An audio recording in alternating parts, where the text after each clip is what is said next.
The Game of Life and How to Play It by Florence Scovel Shinn. Chapter 7, Love. Every man on this planet is taking his initiation in love. A new commandment I give unto you, that ye love one another.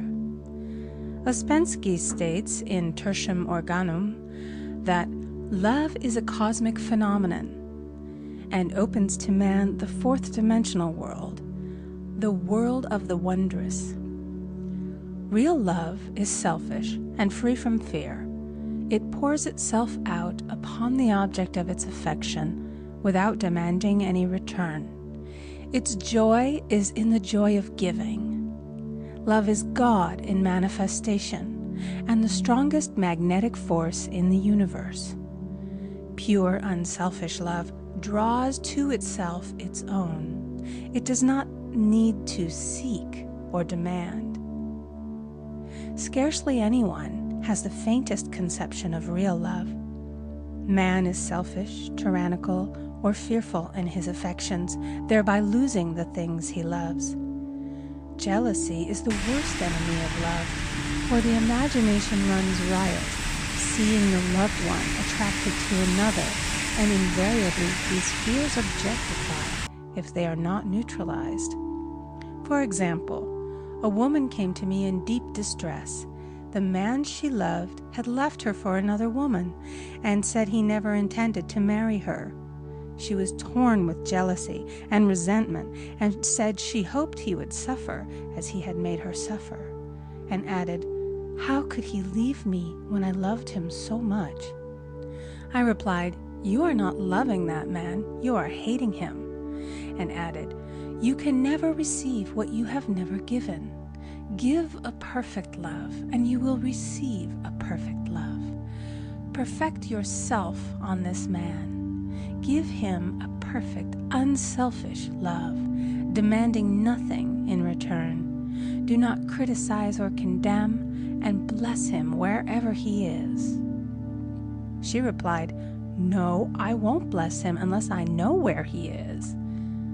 "Well," I said, "that is not real love.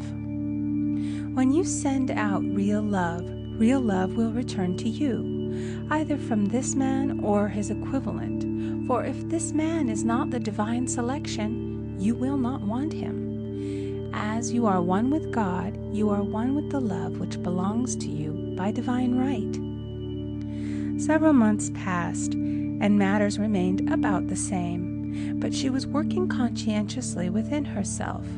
I said, "When you are no longer disturbed by his cruelty, he will cease to be cruel, as you are attracting it through your own emotions."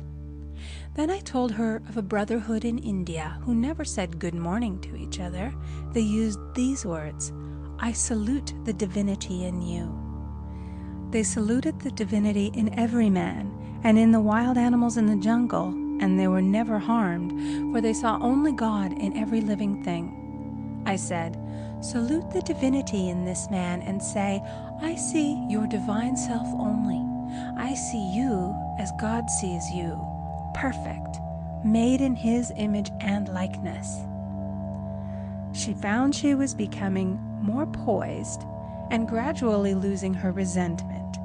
He was a captain, and she always called him the Cap. One day she said suddenly, "God bless the Cap wherever he is." I replied, "Now that is real love, and when you have become a complete circle and are no longer disturbed by the situation, you will have his love or attract its equivalent." I was moving at this time and did not have a telephone, so was out of touch with her for a few weeks, when one morning I received a letter saying, "We are married." At the earliest opportunity, I paid her a call. My first words were, "What happened?" "Oh," she exclaimed, "a miracle. One day I woke up and all suffering had ceased. I saw him that evening and he asked me to marry him. We were married in about a week, and I have never seen a more devoted man." There is an old saying, "No man is your enemy, no man is your friend. Every man is your teacher." So one should become impersonal and learn what each man has to teach him, and soon he would learn his lessons and be free. The woman's lover was teaching her selfish love, which every man sooner or later must learn. Suffering is not necessary for man's development. It is the result of violation of spiritual law, but few people seem able to rouse themselves from their soul sleep without it. When people are happy, they usually become selfish, and automatically the law of karma is set in action. Man often suffers loss through lack of appreciation. I knew a woman who had a very nice husband, but she said often, "I don't care anything about being married. But that is nothing against my husband. I'm simply not interested in married life." She had other interests and scarcely remembered she had a husband. She only thought of him when she saw him. One day her husband told her he was in love with another woman and left. She came to me in distress and resentment. I replied, "It is exactly what you spoke the word for. You said you didn't care anything about being married. So the subconscious worked to get you unmarried." She said, "Oh yes, I see. People get what they want and then feel very much hurt."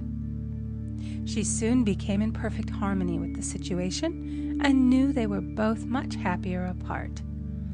When a woman becomes indifferent or critical and ceases to be an inspiration to her husband, he misses the stimulus of their early relationship and is restless and unhappy. A man came to me dejected, miserable, and poor. His wife was interested in the science of numbers and had had him read. It seems the report was not very favorable, for he said, "My wife says I'll never amount to anything because I am a 2.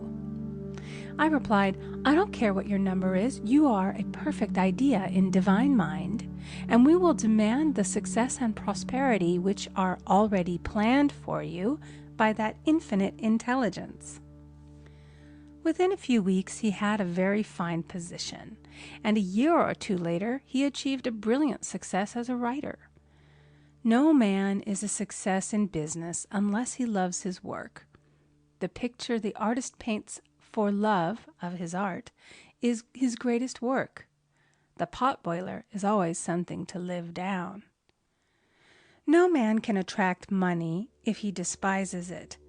Many people are kept in poverty by saying, "Money means nothing to me. I have a contempt for people who have it." This is the reason so many artists are poor. Their contempt for money separates them from it.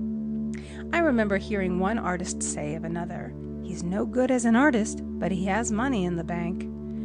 This attitude of mind, of course, separates man from his supply. He must be in harmony with a thing in order to attract it. Money is God in manifestation, as freedom from want and limitation, but it must be always kept in circulation and put to right uses. Hoarding and saving react with grim vengeance. This does not mean that man should not have houses and lots, stocks and bonds, for "the barns of the righteous man shall be full." It means that man should not hoard even the principal if an occasion arises when money is necessary. In letting it go out fearlessly and cheerfully, he opens the way for more to come in, for God is man's unfailing and unexhaustible supply. This is the spiritual attitude towards money, and the great bank of the universal never fails. We see an example of hoarding in the film production of Greed. The woman won $5,000 in a lottery, but would not spend it. She hoarded and saved, let her husband suffer and starve, and eventually she scrubbed floors for a living. She loved the money itself and put it above everything, and one night she was murdered and the money taken from her. This is an example of where love of money is the root of all evil. Money in itself is good and beneficial, but used for destructive purposes, hoarded and saved, or considered more important than love, brings disease and disaster and the loss of the money itself. Follow the path of love. and all things are added. For God is love, and God is supply. Follow the path of selfishness and greed, and the supply vanishes, or man is separated from it. For example, I knew the case of a very rich woman who hoarded her income. She rarely gave anything away, but bought and bought and bought things for herself. She was very fond of necklaces, and a friend once asked her how many she possessed. She replied, 67. She bought them and put them away, carefully wrapped in tissue paper. Had she used the necklaces, it would have been quite legitimate, but she was violating the law of use. Her closets were filled with clothes she never wore and jewels which never saw the light. The old woman's arms were gradually becoming paralyzed from holding on to things, and eventually she was considered incapable of looking after her affairs, and her wealth was handed over to others to manage. So man, in ignorance of the law, brings about his own destruction. All disease, all unhappiness come from the violation of the law of love. Man's boomerangs of hate, resentment, and criticism come back laden with sickness and sorrow. Love seems almost a lost art, but the man with the knowledge of spiritual law knows it must be regained, for without it he has become as sounding brass and tinkling cymbals. For example, I had a student who came to me month after month to clean her consciousness of resentment. After a while, she arrived at the point where she resented only one woman, but that one woman kept her busy. Little by little, she became poised and harmonious, and one day, all resentment was wiped out. She came in radiant and exclaimed, "You can't understand how I feel. The woman said something to me, and instead of being furious, I was loving and kind, and she apologized and was perfectly lovely to me. No one can understand the marvelous lightness I feel within." Love and goodwill are invaluable in business. For example, a woman came to me complaining of her employer. She said she was cold and critical, and she knew she did not want her in the position. "Well," I replied, "salute the divinity in the woman and send her love." She said, "I can't. She's a marble woman." I answered, "You remember the story of the sculptor who asked for a certain piece of marble? He was asked why he wanted it, and he replied, 'Because there is an angel in the marble.' And out of it he produced a wonderful work of art." She said, "Very well, I'll try it." A week later she came back and said, "I did what you told me, and now the woman is very kind," and took me out in her car. People are sometimes filled with remorse for having done someone an unkindness, perhaps years ago. If the wrong cannot be righted, its effect can be neutralized by doing someone a kindness in the present.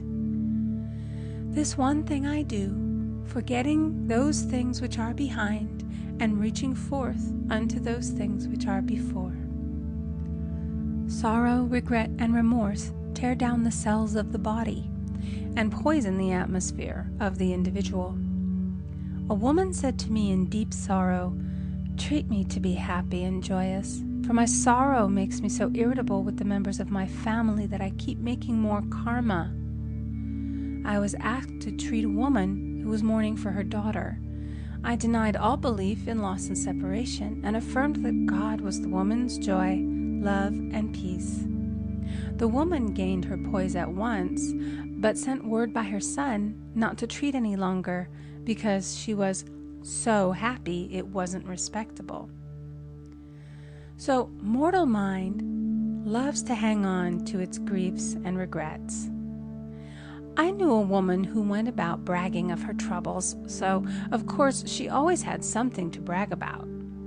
The old idea was if a woman did not worry about her children, she was not a good mother.